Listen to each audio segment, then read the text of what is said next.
ఇసుక మలేషియాకు ఎగుమతి అవుతోంది. చెన్నై ఓడరేవు కేంద్రంగా ఇతర దేశాలకు తరలిపోతోంది. మలేషియాలో యూనిట్కు ₹1,00,000 ధర ఉండడం వల్ల 6 నెలల్లో 30 ఓడల్లో ఇసుక తరలించినట్టు సమాచారం. రాత్రి పగలు తేడా లేకుండా యంత్రాలతో ఇసుక తవ్వుతున్నా పట్టించుకునే నాథుడే లేకపోవడంతో ఇసుకాసురుల ఆగడాలు ఎక్కువైపోతున్నాయి.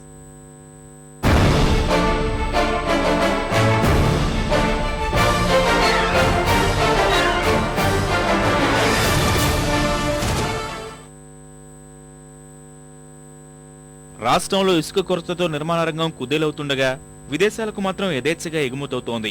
నెల్లూరు జిల్లా కేంద్రంగా పెన్నా నది ఇసుకను చెన్నై నుంచి మలేషియా తరలిస్తున్నారు. చెన్నై ఓడరేవు నుంచి వారానికి ఒక ఓడ మలేషియాకు ఇసుకతో వెళ్తున్నట్లు సమాచారం. ఇక్కడ ఇసుక నాణ్యమైనది కాబట్టి యూనిట్ కు ₹1,00,000 వరకు ధర పలుకుతున్నట్లు తెలుస్తోంది. జిల్లాలో 3 నదుల నుంచి అక్రమంగా తవ్వి జిల్లా రాష్ట్ర సరిహద్దు ప్రాంతమైన రామాపురంలో నిల్వ చేస్తున్నారు. అక్కడి నుంచి చెన్నైకు తరలించి ఓడరేవు ద్వారా మలేషియాకు చేరుస్తున్నారు.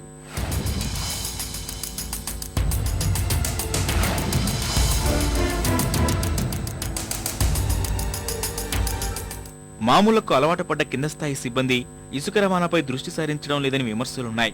వందల లారీల ద్వారా ఇసుక తరలి వెళ్తున్నా పట్టించుకోకపోవడంపై మైనింగ్ అధికారులపై కలెక్టర్ ఆగ్రహం వ్యక్తం చేశారు. 6 నెలల్లో దాదాపు 30 ఓడల్లో ఇసుకను తరలించినట్లు పోలీసులు అనుమానిస్తున్నారు. రంగంలోకి దిగిన విజిలెన్స్ అండ్ ఎన్ఫోర్స్మెంట్ అధికారులు రవాణాకు ఉపయోగించిన లారీల వివరాల సేకరణలో పడ్డారు.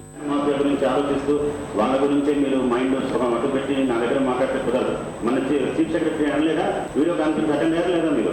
ఆ రోజు జిల్లా నుంచి ఎంత శాండ్ పోతుందో చెన్నైకి, అదర్ స్టేట్స్ కి మీకు తెలీదా? ఏం చేస్తున్నారు? నిద్రపోతున్నారా? విజిలెన్స్ వాళ్ళు ఏం చేస్తున్నారు? పోలీసు వాళ్ళు ఏం చేస్తున్నారు అని అడగలేదా? 90% ఈస్ గోయింగ్ టు రామాపురం, ఈ single village in Nellore district in కడా మండలం. అంత కన్జంప్షన్ ఎక్కడ ఉంది? అక్కడ ఎందుకు అలౌ చేస్తున్నారు మీరు? బట్ ఈ విలేజ్కే నేను ఇన్ని పర్మిట్స్ ఎలా ఇస్తున్నాను? నీకు వస్తుంది కదా ఇన్ఫర్మేషన్, అనలైజ్ చేసి ఎందుకు ఇలా వెళ్తుంది, అదంతా చెన్నైకి పోతుంది. ఎందుకు కానీ మీరు రిపోర్ట్ చేయరు?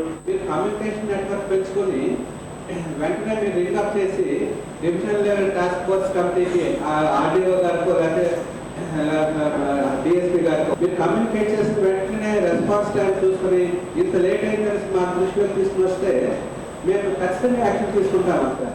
జిల్లాలో తవ్విన ఇసుక స్థానికంగానే విక్రయించాలి. ఇవేమీ పట్టని అధికార యంత్రాంగం పర్యవేక్షణ లేమి కారణంగా ఇతర రాష్ట్రాలకు ఇసుక తరలి వెళ్లిపోతోందని స్థానికులు ఆవేదన వ్యక్తం చేస్తున్నారు.